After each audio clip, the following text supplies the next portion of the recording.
Hello दोस्तों, आज हम सुनते हैं चिड़िया रानी की कहानी।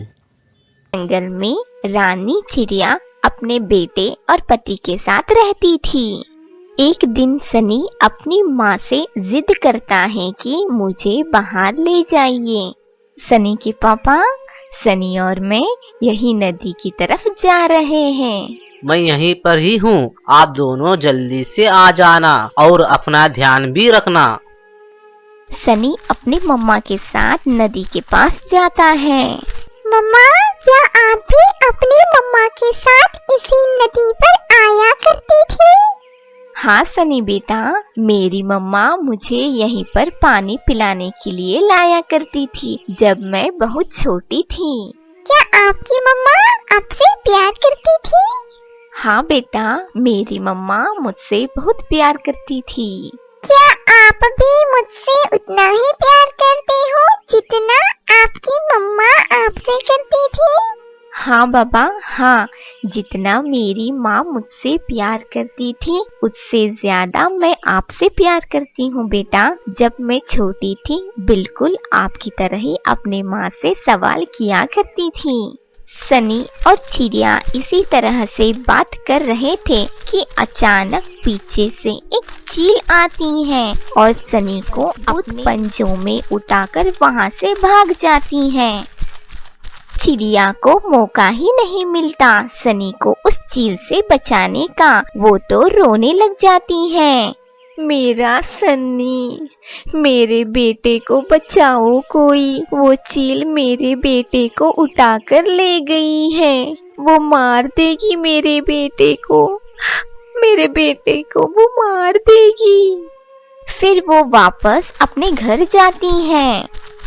वो उठाकर ले गए जी, मेरे बेटे को चील लेकर गई। वो मेरे सनी को मार देगी। कुछ कीजिए सनी के पापा, कुछ कीजिए, वरना वो चील हमारे बच्चे को मार देगी।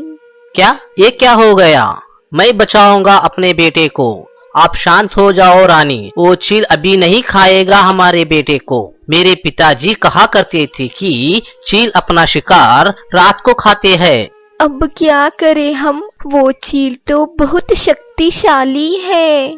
चलो हम दूसरे पक्षियों के पास चलते हैं, उनसे मदद मांगकर कोई योजना बनाते हैं। वो दोनों पति पत्नी कबूतर के पास जाते हैं। ये तो बहुत बुरा हुआ। आप घबराइए मत, हम सब मिलकर किसी तरह से हमारे सनी को बचा लेंगे। अब हमें क्या करना होगा? कालू और सुंदरी के पास जाते हैं, वही कुछ ना कुछ उपाय बताएंगे। मुझे पूरा विश्वास है। चलो उन दोनों के पास जाते हैं। चारों मिलकर कौवों के पास जाते हैं। कौवा और कौवी अपने घर के बाहर ही खड़े हुए थे। सुंदरी बहन, मेरी सनी को बचा लो। सुंदरी बहन, मेरे सनी को बचा लो। वो चील मेरे बेटे को मार देगी। क्या सनी को चील उठाकर ले गई है? हाँ सुंदरी, हमें जल्दी ही कुछ ना कुछ करना होगा। अगर देर हो गई तो सनी को चील खा लेगी। कालू, आज मेरा साथ दो। आज मेरे बेटे को चील उड़ाकर ले गई है, कल किसी और पक्षी को उड़ाकर ले जाएगी वो जालिम चील। वो चील बूढ़ी जरूर है, परंतु वो इतनी शक्तिशाली है कि हम सब मिलकर भी उसका मुकाबला नहीं कर पाएंगे। क्यों नहीं कर सकते? सब चलो मेरे साथ, मैं उसका मुंह तोड़ दूंगी उस चील की बच्ची का। सुंदरी, वो चील है, कालू कौवा नहीं, जो तुमसे डर जाएगी। मैंने एक योजना बनाई है। हमें क्या करना है, आप मेरा यहीं पर इंतजार करो, मैं जाकर आता हूँ वो चील के पास।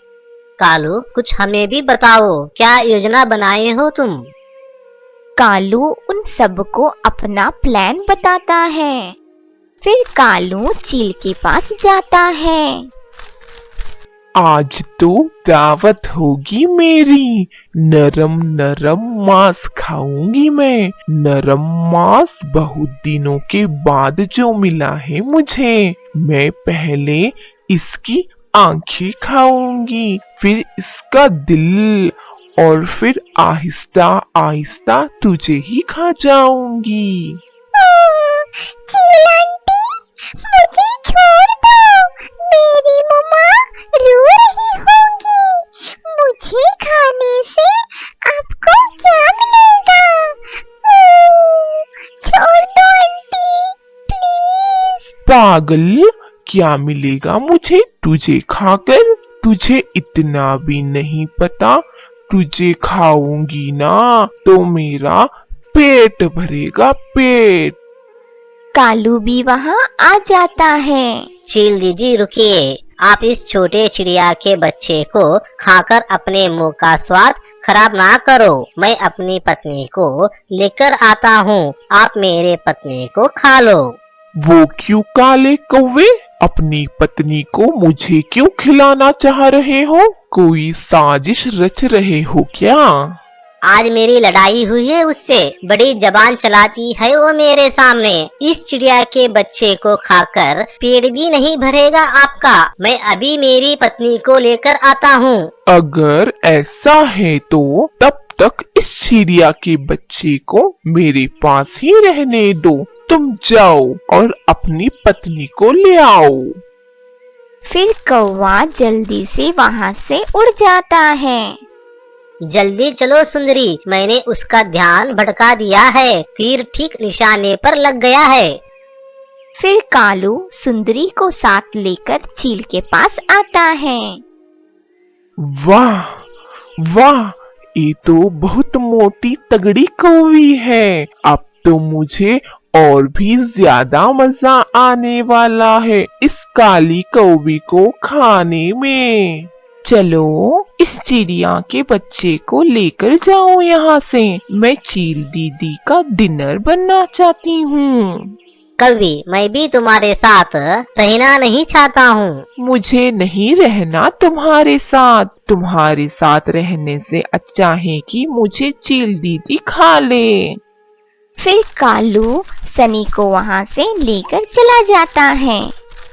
चील बहन, आप मुझे खाना शुरू करें। बताइए आप पहले मुझे कहाँ से खाना शुरू करेगी? हाँ हाँ, तुम ही बता दो किस हिस्से से तुम्हें खाना शुरू करूँ।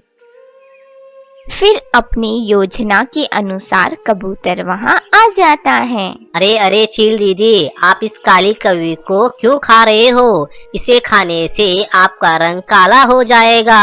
ये जितनी बाहर से काली है उतनी ही अंदर से भी काली है। फिर मैं तुझे खा लेती हूँ मोटे कबूतर। चल भाग यहाँ से, तू मुझे काली कह रहा है मोटे कबूतर। मुझे चील दीदी का डिनर बनने से कोई नहीं रोक सकता। चल भाग यहाँ से। चील दीदी, आप इस काली कौवी के बातों में ना आइए। मेरा एक दोस्त है, वो बहुत ही मोटा है। मैं अभी उसे लेकर आता हूँ। आप खुद देकर ही फैसला करना, आप इनमें से किसे खाना चाहते हैं।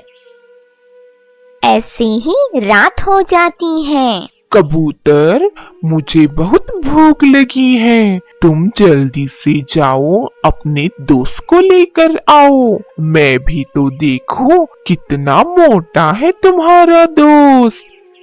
फिर कबूतर तुरंत वहाँ से जाता है और अपने दोस्त को अपने साथ चील के घर लाता है। कबूतर के दोस्त को देखकर चील दीदी के मुंह में पानी आ जाता है। ये तो सच में मोटा है और ताजा भी लग रहा है। इसका रंग भी सुंदर है। चलो जाओ यहाँ से, मैं जल्दी से इसको खा लेती हूँ। चील दीदी, आप मुझे अब नहीं खाएगी? नाना काली कौवी, क्या पता अगर मैंने तुझे खा लिया तो मैं काली हो गई तो? ना बाबा ना। कबूतर और सुंदरी कौवी वही दूर एक पेड़ पर छुप जाते हैं। चील दीदी रुकिए, अभी मुझे मत खाना। हाँ, वो क्यों ना खाऊं मैं तुझे? मुझे तो बहुत भूख लगी है। बात यह है चील बहन, एक बार इसी चांद की रात में मेरे नाखून मोटे मोटे हो गए थे। कहीं ऐसा ना हो वो नाखून आप मुझे खाने के बाद आपको ना चुभे, मुझे अच्छा नहीं लगेगा। ठीक है, इतना इंतजार किया है तो थोड़ा और इंतजार कर लूंगी। जब तक चांद छुप नहीं जाता मैं थोड़ा सो लेती हूँ। फिर चील को नींद आ जाती है और वो गहरी नींद में सो जाती हैं। जैसे ही चील सोती है दूसरे पक्षी भी वहां आ जाते हैं और सब पक्षियां मिलकर घोंसले को उठा लेते हैं और उसे गहरी नदी में छोड़ देते हैं। चील पानी में डूबकर मर जाती हैं। वे सब बहुत खुश थे कि वे सब मिलकर चिड़िया के बच्चे को बचा लिया था। फुरफुरी नगर के जंगल में बारिश का मौसम आने वाला था। जंगल के सारे पक्षियां चिंतित थे क्योंकि उनके घर अभी तक नहीं बने थे। जंगल के सारे पक्षियां सुबह उठकर लकड़ियां ढूंढने जाते थे। मेरे बच्चों, बारिश का मौसम आने ही वाला है। जल्दी से जाकर मजबूत लकड़ियां लाती हूँ। अगर मैं देर से चली गई तो सारे जंगल की पक्षियां मजबूत लकड़ियों को लेकर अपना घर बनाना शुरू कर देंगे। अरे इतनी जल्दी सुबह हो गई? चल कालू, सोना तो बहुत हो गया। बारिश का मौसम भी नजदीक आ गया है। जल्दी से जाकर लकड़ियां ढूंढता हूँ। अगर मैं नहीं गया तो जंगल के दूसरे पक्षी सारे लकड़ियां ले जाएंगे। जल्दी चल कालू। अरे तोते, हर दिन सिर्फ लाल मिर्ची ही ढूंढते रहते हो। अब बारिश का मौसम आने वाला है। मिर्ची छोड़ो, लकड़ियां ढूंढो। मैं लकड़ियां ढूंढकर ले आता हूँ और यहीं पर एक अच्छा सा अपने लिए एक घर बनाता हूँ। बच्चों, मैं लकड़ियां ढूंढने जाती हूँ। पता नहीं मुझे मजबूत लकड़ियां मिलेंगी या फिर नहीं। अच्छा बच्चों, मैं लकड़ियां लेने जा रही हूँ। आप अपने घोंसले से बाहर नहीं जाओगे, वादा करो। रानी चिड़िया लकड़ियां ढूंढने के लिए निकल जाती हैं। लूसी कबूतर भी लकड़ियां ढूंढने चली जाती हैं। लूसी को लकड़ियां ढूंढते वक्त पास में बहुत सारे लकड़ियां दिखाई देते हैं। वाह, इतनी सारी लकड़ियाँ! चलो इन सारी लकड़ियों को ले जाती हूँ। इससे मेरा एक घर तो आराम से हो जाएगा। मेरी किस्मत तो बहुत अच्छी है। लूसी कबूतर सारी लकड़ियां ले जाकर अपना घर बना देती हैं और उसमें आराम से रहने लगती हैं। रोज सुबह की तरह तोता भी लकड़ियां ढूंढने जा रहा होता है। तभी उसे एक जंगल के पार कुछ लकड़ियां दिख जाती हैं। चलो, आखिरकार मुझे लकड़ियां मिल गई है। अभी इन लकड़ियों को ले जाकर मैं भी अपना एक घर बना सकूंगा। फिर तोता भी अपना एक घर बना लेता है और उसमें रहने लगता है। फिर रानी चिड़िया और कालू कौवा दोनों अपने अपने घर बनाने के लिए लकड़ियां ढूंढ रहे होते हैं। कितनी देर हो गई है, लकड़ियां तो मिल ही नहीं रही हैं। अब बारिश का मौसम है, बारिश तो कभी भी हो सकती है। अब मैं क्या करूं? अचानक रानी चिड़िया को एक पेड़ के नीचे कुछ लकड़ियां दिख जाती हैं। अरे वाह, मुझे लकड़ियां मिल गई हैं। इन लकड़ियों को ले जाकर अपने लिए एक घर बना लूंगी। रानी चिड़िया उन लकड़ियों के पास जाती है। कौवा भी लकड़ियां ढूंढ रहा था, मगर उसे कहीं पर भी लकड़ियां नहीं मिल रही थी। अब मैं क्या करूं? अगर मैं लकड़ियां ढूंढ नहीं पाया तो मैं कहाँ रहूंगा? बारिश में भीगकर तो मैं बीमार पड़ जाऊंगा। तभी कालू कौवे की नजर रानी चिड़िया पर पड़ती है। अरे रानी चिड़िया को लकड़ियाँ मिल गई है। लगता है सब पक्षियों को लकड़ियाँ मिल गई है, मगर मैं भी कितने दिनों से मेहनत कर रहा हूँ, मुझे लकड़ियाँ मिल ही नहीं रही है। अगर ऐसे ही चलता रहा तो बारिश के वक्त में भीगता रह जाऊंगा। अगर बारिश शुरू हो गई तो मैं घर नहीं बना पाऊंगा। लगता है मुझे कुछ ना कुछ करना पड़ेगा। हाँ, रानी चिड़िया से सारे लकड़ियाँ छीन लूंगा। कालू कौवा रानी चिड़िया के पास आकर बैठ जाता है। रानी चिड़िया, तुम मेरे लकड़ियों के पास क्या कर रही हो? तुम्हारी लकड़ियाँ? हाँ, और नहीं तो क्या, मैं लकड़ियाँ ढूंढकर यहीं पर रखता हूँ और सारे लकड़ियाँ इकट्ठा करके यहाँ से ले जाऊंगा। कालू भैया, आप झूठ कह रहे हो। ये लकड़ियाँ अभी अभी मुझे मिली हैं। रानी चिड़िया, तुम्हें पता नहीं है, चोरी करना बुरी आदत होती है, फिर भी तुम मेरे लकड़ियाँ चोरी कर रही हो। मुझे पता है, तुम बहुत शातिर हो। तुम्हें लकड़ियाँ नहीं मिल रही होगी, इसीलिए तुम मुझे एक कहानी सुना रहे हो। मैं बेवकूफ नहीं हूँ। हाँ रानी चिड़िया, मुझे लकड़ियाँ नहीं मिल रही है। अब लाओ, ये लकड़ियाँ मुझे दे दो। नहीं नहीं कालू भैया, मैं तुम्हें ये लकड़ियाँ नहीं दूंगी। अगर तुम मुझे लकड़ियाँ नहीं दोगी तो मुझे छीनना भी आता है, इसीलिए कह रहा हूँ, मुझे लकड़ियाँ दे दो। रानी चिड़िया कालू कौवे को वो लकड़ियाँ दे देती है और वहाँ से उदास होकर चली जाती है। अब जंगल के सारे पक्षियों ने अपना अपना मजबूत घर बना लिया था, लेकिन रानी चिड़िया को लकड़ियाँ मिल ही नहीं रही थी। इसी वजह से रानी चिड़िया अपना घर बना नहीं पाई। फिर एक दिन जोरों से बारिश होने लगती है।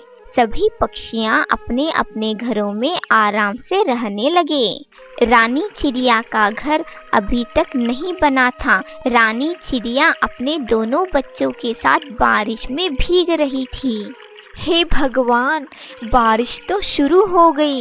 इसी तरह से बारिश होने लगी तो मेरे बच्चे भीग जाएंगे और बीमार भी हो जाएंगे। मुझे अब कुछ ना कुछ सोचना पड़ेगा। रानी की नज़र एक पेड़ पर पड़ती है जो कि अंदर से खोखला दिखाई देता था। रानी चिड़िया अपने बच्चों को वहां पर ले जाती है। पेड़ के अंदर अपने घोंसले को रखकर अपने बच्चों को बिठा देती है और खुद ही बारिश में भीगने लगती है। रानी चिड़िया बारिश में भीगने की वजह से बीमार हो जाती है। बारिश रुकने के बाद वो डॉक्टर बुलबुल के पास जाती है। बुलबुल का घर देखकर रानी चिड़िया सोच में पड़ जाती है। इतना बड़ा सेब का घर? आओ रानी चिड़िया, क्या हुआ तुम्हें? कल बारिश में भीगने की वजह से मेरी तबीयत खराब हो गई है। तुम बारिश में क्यों भीगी? मुझे कहीं पर भी लकड़ियाँ नहीं मिली। मेरे बच्चों को एक पेड़ के अंदर घोंसले में बिठाकर मैं बाहर भीगती रही। उसी की वजह से मेरी तबीयत खराब हो गई। मैं तुम्हें एक पानी वाला दवा देता हूँ। वो दवा तुम कौन से चीज पर डालोगी, वो चीज बड़ा हो जाएगा। तुम एक काम करना, तुम एक कद्दू के ऊपर वो दवा डाल देना और वो कद्दू बड़ा हो जाएगा। और वो तुम कद्दू को अंदर से खोखला बना दो और उसमें आराम से रहना। हाँ डॉक्टर जी, आपका बहुत बहुत शुक्रिया। अब मैं चलती हूँ। रानी चिड़िया कद्दू पर पानी वाला दवा डाल देती है। वो पलक झपकते ही बड़ा कद्दू बन जाता है। रानी उसे खोखला बनाकर उसमें रहने लगती है। जंगल में जोरों से बारिश और हवा की वजह से सारे पक्षियों के घर पेड़ से नीचे गिर जाते हैं। अरे वो देखो, रानी चिड़िया का घर इतना बड़ा कद्दू से बनाया हुआ है। वो घर तो हिल भी नहीं रहा है। रानी चिड़िया, तुमने इतना बड़ा कद्दू का घर कैसे बना दिया? हमारे घर तो बारिश और हवा की वजह से उड़ गए हैं। अब हम सारे पक्षियाँ बेघर हो गए हैं और भीगने लगे हैं। अब हम क्या करें? हाँ रानी चिड़िया, हमें भी बताओ, तुमने ये घर कैसे बनाया? मैंने कुछ भी नहीं किया। ये सारा कमाल तो डॉक्टर जी का है। डॉक्टर बुलबुल जी ने मुझे एक पानी दिया था। वो पानी मैंने एक कद्दू के ऊपर डाल दिया और छोटा कद्दू बड़े कद्दू में बदल गया। फिर मैंने उस कद्दू को खोखला बना दिया और उसमें मैं रहने लगी।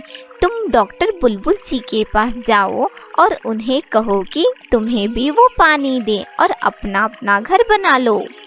वे सभी पक्षियाँ डॉक्टर बुलबुल के पास जाते हैं। बुलबुल वैद्य जी, अब जोरों से बारिश होने लगी है। आप हमें वो पानी वाला दवा दीजिए जिससे हम हमारा घर बना सके। ठीक है, मैं पानी वाला दवा देता हूँ, लेकिन मैं इस कालू कौवे को पानी वाला दवा नहीं दूंगा। ये कालू कौवा बहुत ही ज्यादा बुरा है। इसने रानी चिड़िया की लकड़ियाँ छीन लिए थे। उससे रानी चिड़िया एक दिन पूरा बारिश में भीग गई थी। उससे बुखार भी आ गया था। इसे भी पता चलना चाहिए, ये भी भीगना चाहिए। सब पक्षियाँ अपने घरों में आराम से रहते हैं और कालू बारिश में भीगने लगता है। जैसी करनी वैसी भरनी।